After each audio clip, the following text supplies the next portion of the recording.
A los colegas y por supuesto a la moderadora ahora y a Sandra que nos está alojando, también por esa gentileza y los filtros de seguridad que son fundamentales en estos mundos virtuales. Esta figura de González Prada es una figura decimonónica peruana clásica, ¿no? Es un referente en las varias capas de discusión que hay sobre los asuntos teóricos en nuestro país o en mi país, ¿no? Hay que considerar unos elementos importantes previamente. El Perú es una república desde 1821, es decir, nosotros recién el próximo año, a diferencia de la mayoría de pueblos en América Latina, celebran recién su bicentenario de independencia a fines en el próximo año. Nuestros 2 años, nuestros 200 años van a ser conmemorados o celebrados, dependiendo de donde se vea, recién el próximo año. Esto es muy importante decirlo, porque la tardía emancipación peruana no solamente se explica por ser un centro colonial importante en América, sino porque la manera como se concibió, ¿no? Incluso están aquí venezolanos y argentinos disputándose cuál de los grupos militares, ¿no? y políticos son los que ayudaron a llegar al Perú, sino porque hubo una resistencia muy fuerte, además, de ciertos grupos sociales, ¿no? La oligarquía limeña de una poderosa raigambre hispánica, evidentemente muy privilegiada, ¿no? Ante una nueva situación era altamente probable que pidiera sus privilegios. Esto es importante anotar porque la fundación de la República Peruana tiene algunas condiciones, ¿no? Seguro muy parecidas de repente a algunos países, que es decir, la República del Perú nació abrazado a la Iglesia Católica, nació blanca, nació varón, nació en castellano, ¿no? Se hablaba solamente español, ¿no? Y con unas jerarquías brutales de subordinación a los grupos indígenas y afroperuanos, ¿no? Esta forma como se concibe el Perú hace que incluso se planteen algunas teorizaciones sobre dos tipos de repúblicas, ¿no? Una república de ese tipo, ¿no?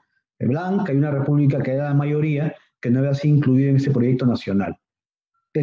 Por lo tanto, la agenda, ¿no? republicanista peruana, desde el comienzo, desde sus inicios, estaba descrita como una organización excluyente.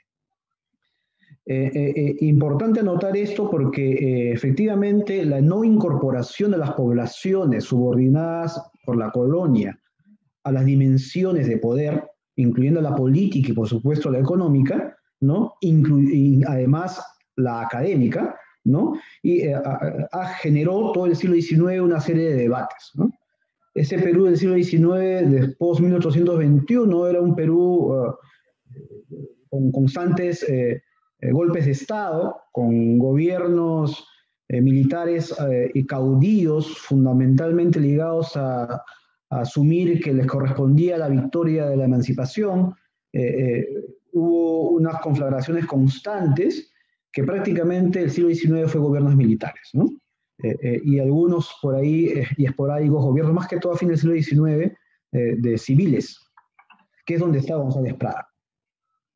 González Prada, como decía, es una figura clave para entender parte del siglo XIX peruano y parte del siglo XX también, ¿ya? Ese señor es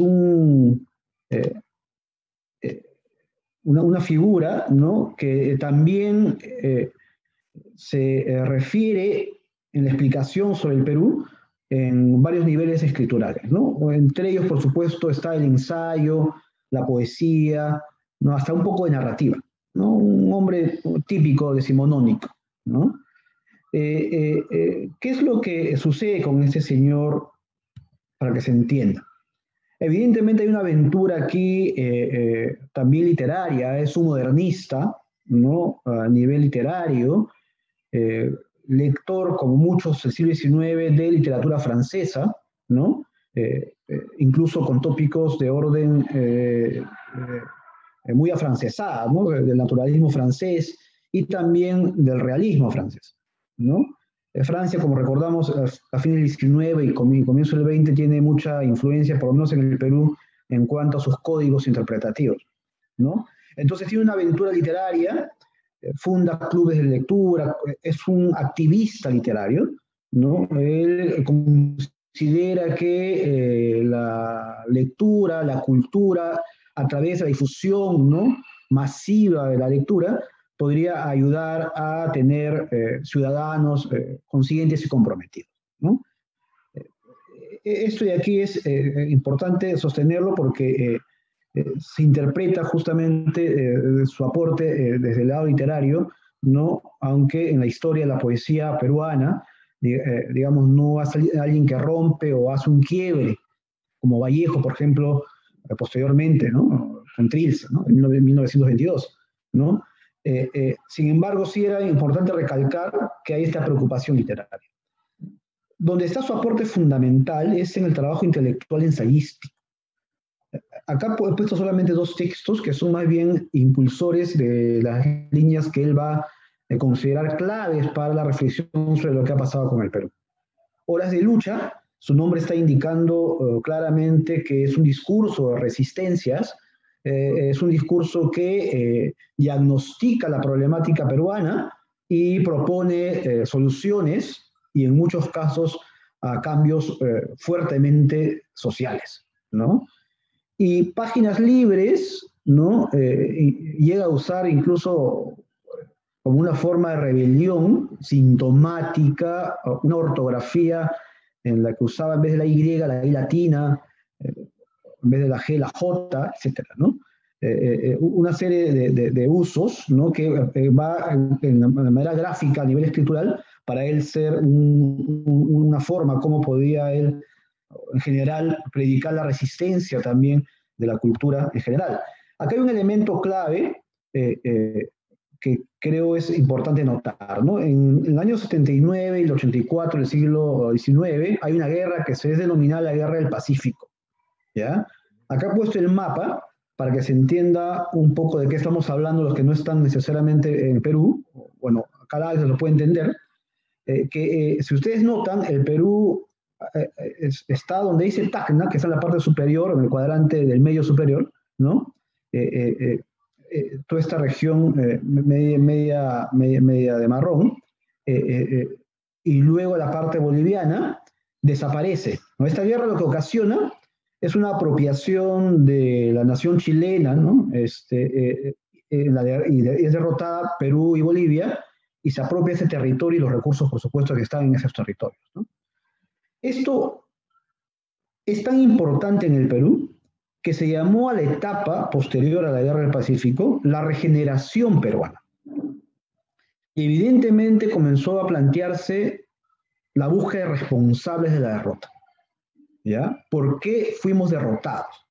¿Por qué fuimos derrotados con algunos supuestos, ¿no? Algunos supuestos porque se venía de un modelamiento imperial del Perú, es decir, había sido el imperio incaico, era una nostalgia imperial, incluso el poeta José Santos Chocano lo denominó así, nostalgias imperiales, no a uno de sus libros importantes. Alma América, por ejemplo, trabaja un poco sobre eso, sobre los centros imperiales americanos, y habría evidentemente en la colonia una construcción de un centro colonial, es decir, luego de un glorioso modelo incásico, habría un poder colonial clave que era el centro de América, por lo menos de Sudamérica. Y todo lo demás era leído como periferia, ¿no? El imaginario que se tiene en el corpus bibliográfico sobre Chile era Chile, que es un desierto, es un lugar vacío de riquezas, ¿no? Barbárico, ¿no? Si queremos entender las claves, civilización, barbarie, Chile y todo lo que estaba fuera de Perú era igualado a descripciones de no civilización, ¿no? Entonces, eso estaba en el imaginario del siglo XIX también. Entonces, era insoportable en la psicología de masas, ¿no?, en la oligarquía limeña, que Chile venciera.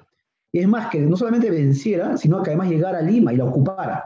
Lima es ocupada 2 años por el ejército chileno, violentada, saqueada, la Biblioteca Nacional es saqueada, ¿no? La peruana, y menciono esto de la Biblioteca Nacional porque después Ricardo Palma y luego y González Prada van a ser directores de la Biblioteca Nacional, ¿no? Y como directores de la Biblioteca Nacional de Perú van a intentar reconstruir lo que ellos dominaron, y además es objetivo, el saqueo de la biblioteca. No estamos acordando de una biblioteca que tenía textos coloniales, textos, o sea, todo, para que tengan un poco la idea, era la Biblioteca Nacional, ¿no? Juntaba junto con la Universidad de San Marcos todo el corpus producido en tantos siglos en el Perú. Y esta fue saqueada, ¿no? Entonces, estamos ante una situación que era una catástrofe también de índole cultural. Entonces, cuando dice González Prada que hay que buscar responsables, ¿por qué fuimos derrotados? Y no le echa la culpa a Chile, más allá del belicismo militar chileno, sino dice los responsables principales es la ineptitud política peruana.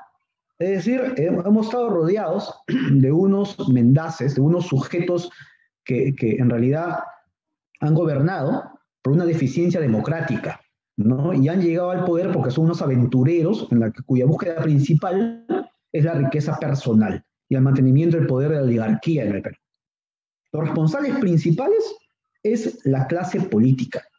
Y la segunda responsabilidad fundamental es la ignorancia, ¿no? Sobre lo primero, ¿no? Esta responsabilidad política, González Prada va a cuestionar permanentemente, no solamente a todo el hecho de gobiernos militares, sino también a esas aventuras civiles, ¿no?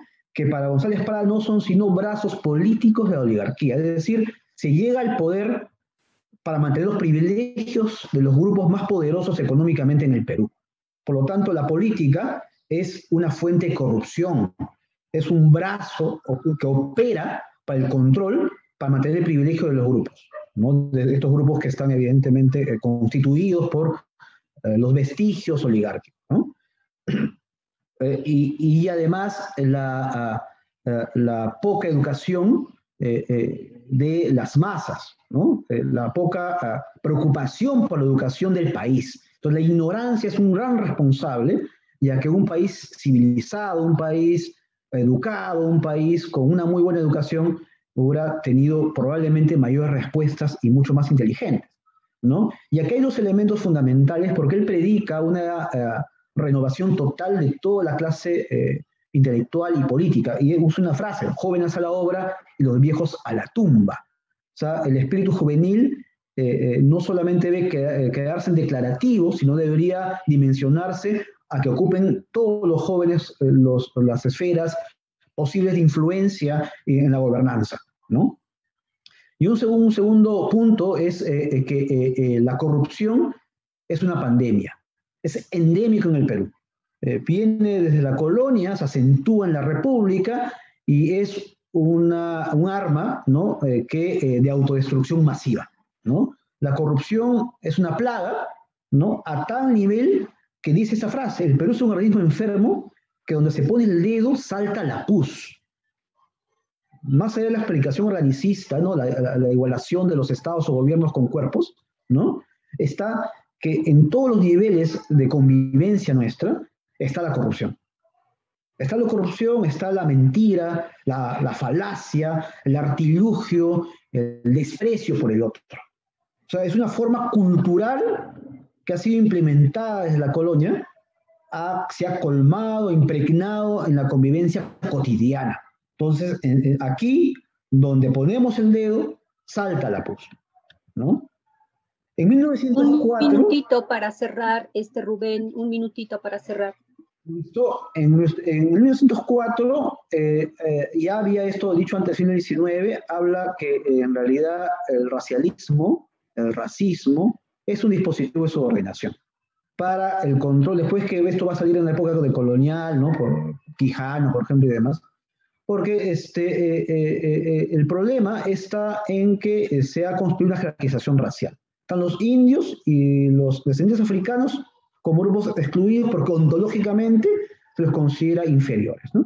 Y no es solamente la educación, como lo predican los positivistas, el que va a ayudar, sino tiene que haber un cambio económico, porque la explotación es económica. Entonces los indios, ¿no? La población indígena tiene que ser liberada, cambiando la estructura económica, ¿no? Es alguien que está ligado también al anarquismo, ¿no? Acá hay una frase de él, ¿no? Y es un activo combatiente contra la oligarquía y la eliminación de la iglesia, porque es un instrumento de opresión, ¿no? Y hace además un planteamiento de la educación cientificista. En esto está muy cercano a algunas claves positivistas. Bien, muchísimas gracias.